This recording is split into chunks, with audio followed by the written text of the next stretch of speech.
Get ready to have your mind blown. You've been deceived for years about the real cause of plaque in your arteries. It's not fat. And the solution they gave you may be failing. But one man, Thomas, with a terrifying coronary calcium score of 836, discovered the secret. And he didn't use miracle drugs, he used a meal. And what happened next? The number disappeared. Let me tell you a story that will completely change everything you think you know about cardiovascular health. A story the pharmaceutical industry doesn't want you to hear. A story about an ordinary man who did the impossible. And most importantly, a story that could save your life or the life of someone you love. For decades, you've heard the same narrative repeated again and again. High cholesterol clogs your arteries the way grease clogs a kitchen drain. The solution? Take statins, cut fat from your diet, eat margarine instead of butter, replace whole eggs with egg whites, avoid red meat like it's poison. You followed those instructions religiously. You took your pills every day. You did the low-fat diet. And yet, when you got a coronary calcium score test, you discovered your arteries are full of calcified plaque. How is that possible if you did everything right? The answer is simple and devastating. You were misled. The entire story you were told about how plaque forms is wrong, fundamentally wrong. And because it's based on false premises, the solutions they offered you don't work, or they work only partially while convincing you it's the best that exists. Let's start by destroying the most persistent myth of all. Arterial plaques are not fat stuck to the artery wall like grime stuck inside a pipe. That simplistic analogy might work to explain the idea to a 5-year-old, but it has nothing to do with the real biological process happening in your arteries right now. The truth is far more complex and far more fascinating. And once you understand the real process, you'll understand why conventional approaches fail, and more importantly, what actually works. So here we go. Your arteries are lined on the inside by a delicate layer of cells called the endothelium. When it's healthy, that endothelium is smooth. It functions perfectly. It lets blood flow with minimal resistance, and it produces substances that keep your vessels relaxed and flexible. It's a marvel of biological engineering, but that endothelium can be damaged. And do you know what damages it? Chronically high blood pressure, repeatedly pounding against the vessel walls, cigarette toxins circulating in the bloodstream, high blood sugar from diabetes, caramelizing proteins, and creating advanced glycation end products, true biochemical projectiles. Low-grade chronic inflammation driven by obesity, stress, lack of sleep, inflammatory diets, chronic infections, oxidative stress. When the endothelium is repeatedly injured, it becomes permeable. The cells lose their tight organization, the gaps between them widen, and now particles that would normally stay in the bloodstream can slip into the arterial wall. And guess which particle in particular loves to do that? LDL, the bad cholesterol you've heard about for years. But here's the crucial detail nobody tells you. It's not normal, intact, healthy LDL that causes the real problem. It's oxidized LDL. When LDL particles get trapped inside the arterial wall, an environment loaded with free radicals and reactive oxygen species, they undergo oxidation. It's like a sliced apple that turns brown when exposed to air.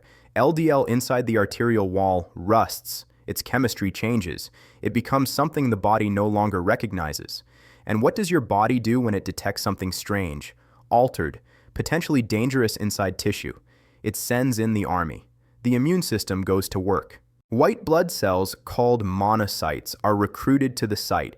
They enter the arterial wall and transform into macrophages, literally big eaters.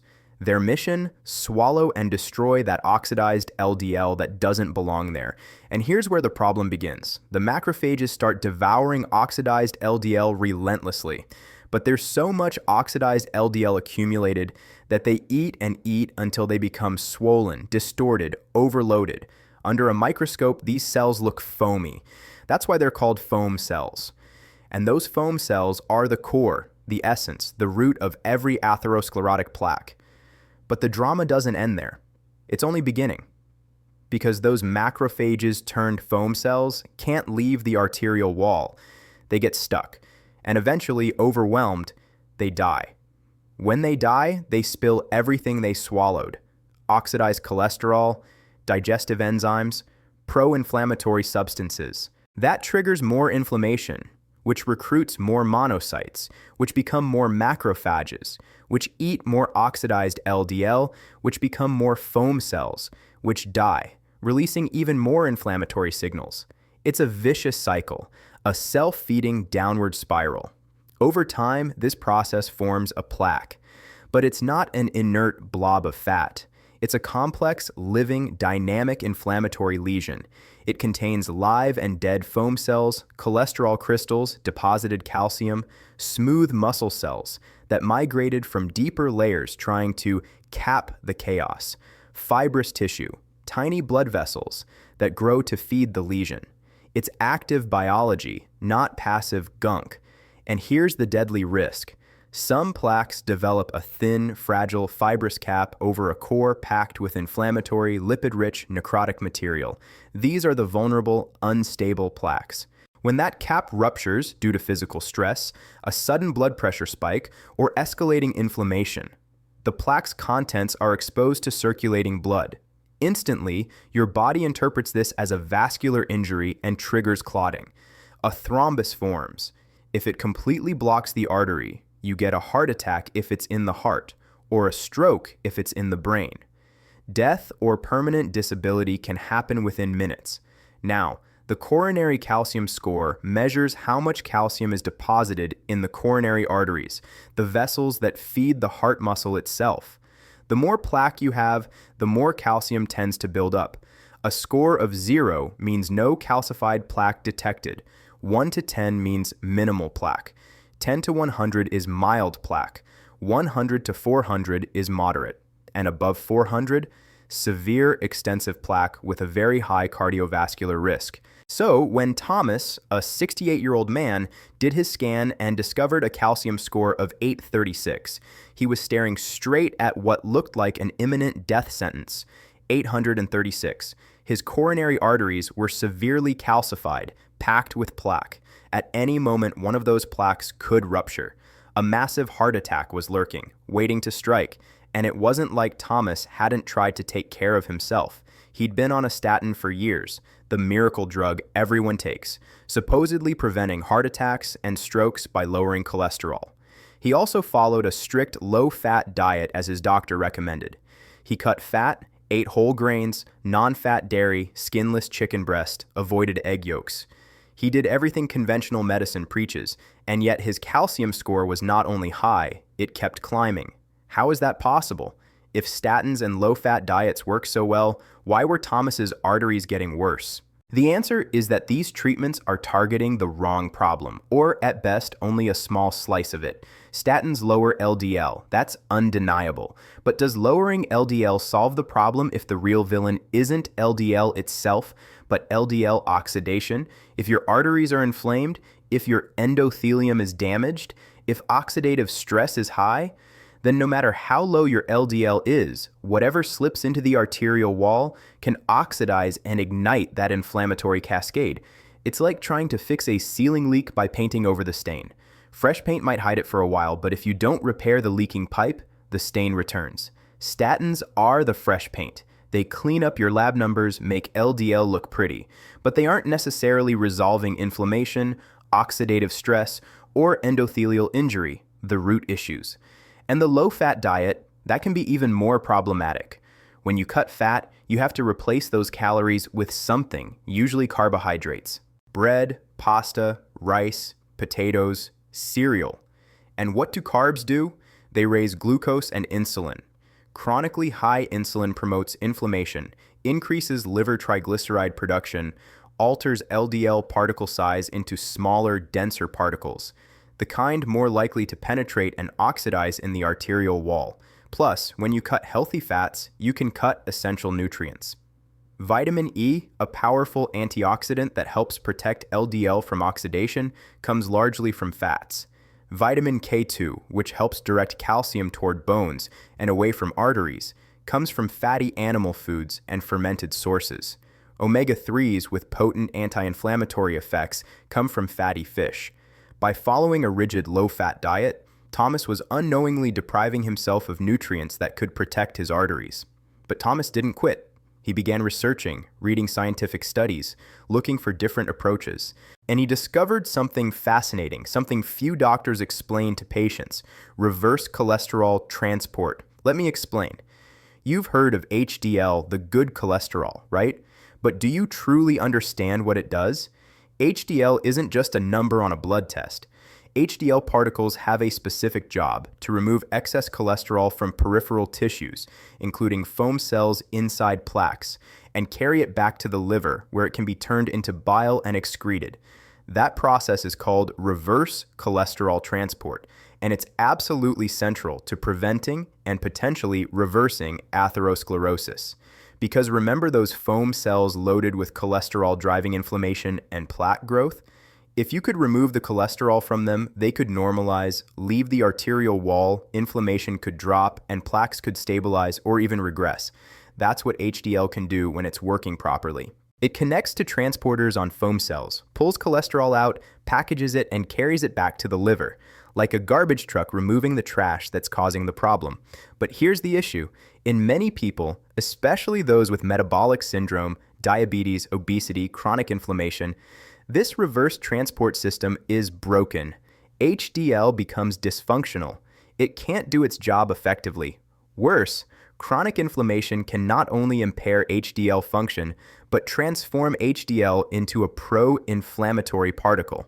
A cruel twist, but research suggests it may be possible to restore HDL function and improve reverse cholesterol transport through specific diet and lifestyle interventions. That's exactly what Thomas discovered and applied. He built a protocol around 4 foundational pillars, and at the center of it was one specific meal he ate consistently. First pillar, increasing nitric oxide production. Nitric oxide is a gas molecule produced by the endothelium with multiple protective effects. It relaxes blood vessels, improves blood flow, has anti-inflammatory properties, inhibits platelet aggregation, and protects the endothelium. It's essential for cardiovascular health.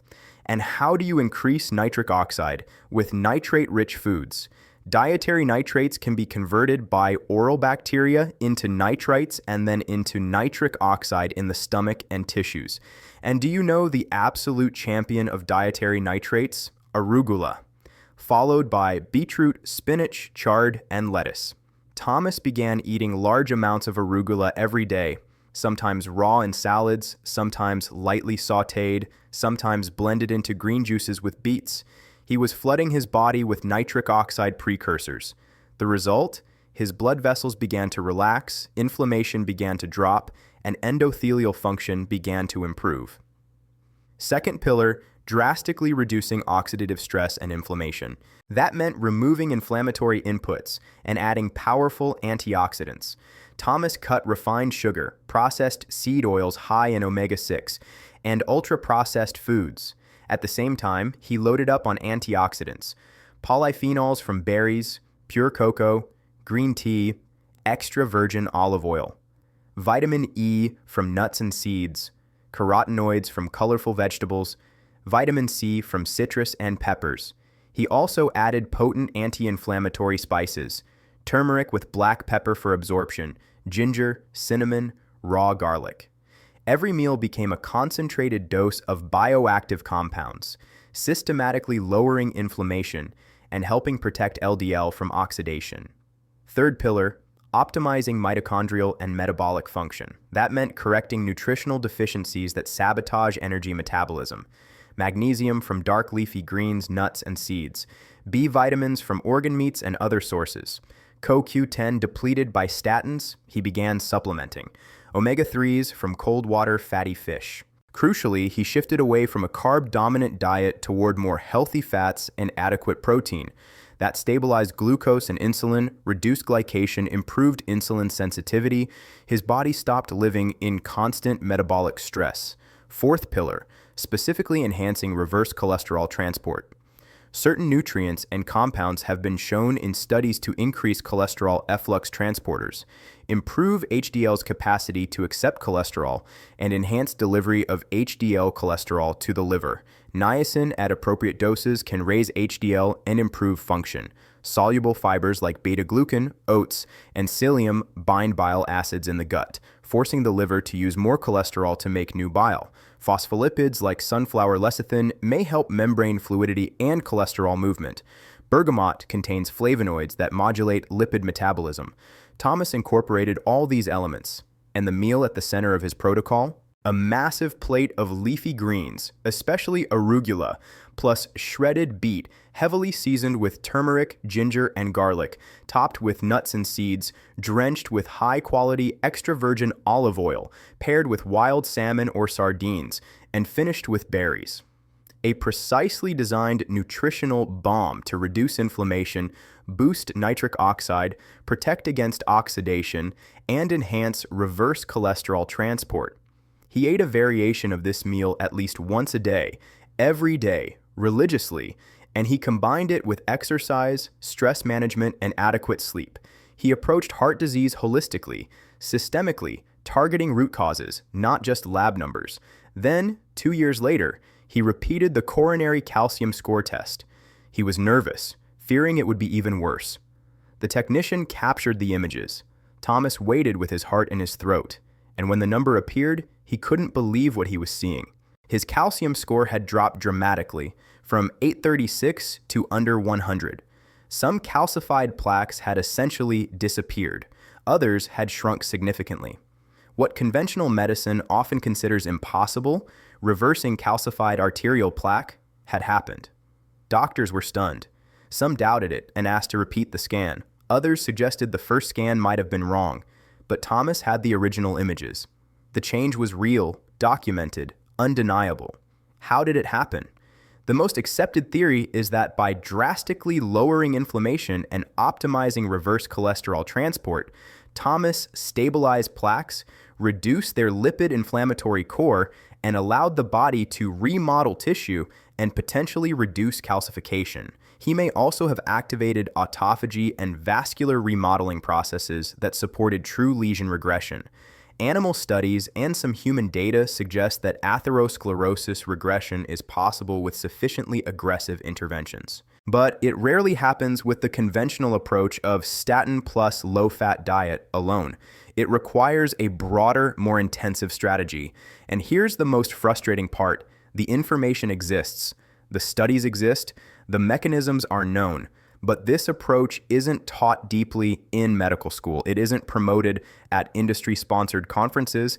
It doesn't show up in TV ads. Why? Because there's no profit in telling people to eat arugula and beets.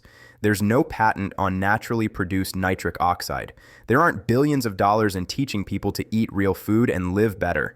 It's far more profitable to say, take this pill for the rest of your life, no matter what, and hope it works.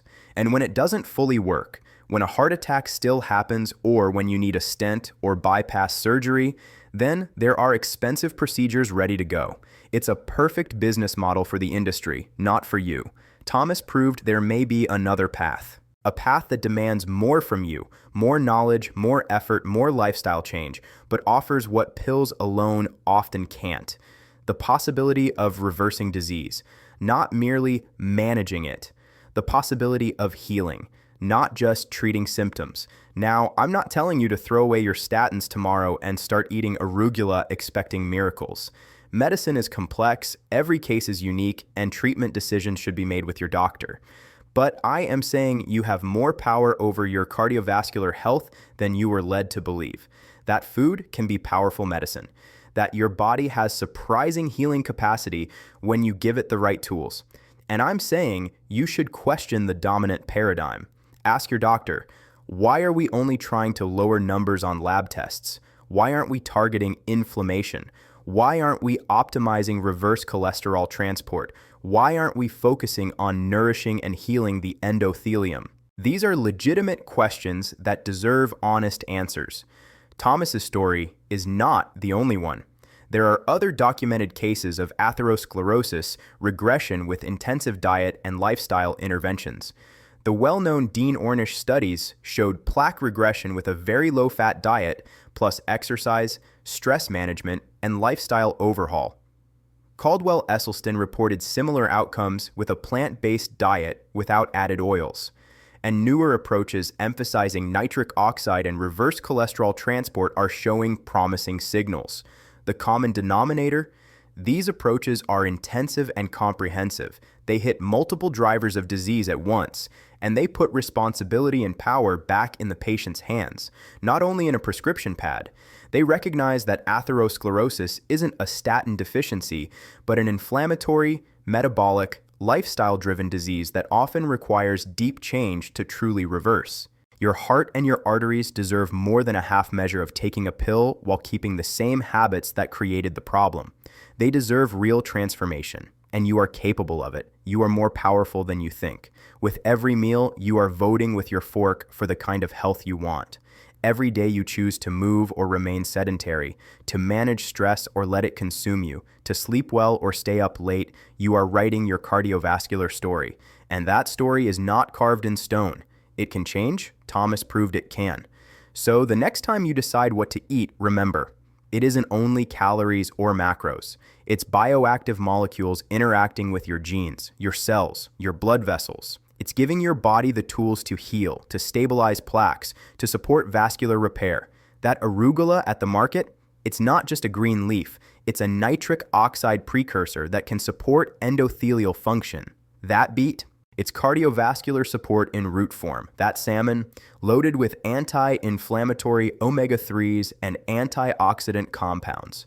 Those nuts, a source of vitamin E that helps protect LDL from oxidation. That turmeric, modulating multiple inflammatory pathways at once. You don't just need food, you need information turned into nutrition. And when you understand the why behind each choice, when you stop seeing only calories and start seeing physiology, everything changes. Eating well stops feeling like a boring obligation and becomes a powerful act of self-care. And if you're thinking, I can't change everything at once, it's too hard, I get it. Start small. Add a generous serving of dark leafy greens today. Tomorrow, add a beet. Next week, swap processed oils for extra virgin olive oil. Next month, add fatty fish twice a week. Small changes compounded over time create huge transformations. Thomas didn't wake up one day and change everything instantly. It was a process. There were setbacks, moments of wanting to quit, but he stayed focused on what was at stake, his life, and he persisted. And his body responded, because the body wants to heal. It just needs you to stop bombarding it with inflammation and start nourishing it properly. Your cardiovascular journey doesn't end with a diagnosis or with a scary number on a test. It can be rewritten. Thomas rewrote his. Countless others are rewriting theirs. And you can too. The question isn't whether it's possible. The question is, are you willing to do what it takes? Because now you have the information. The power is in your hands. What will you do with it?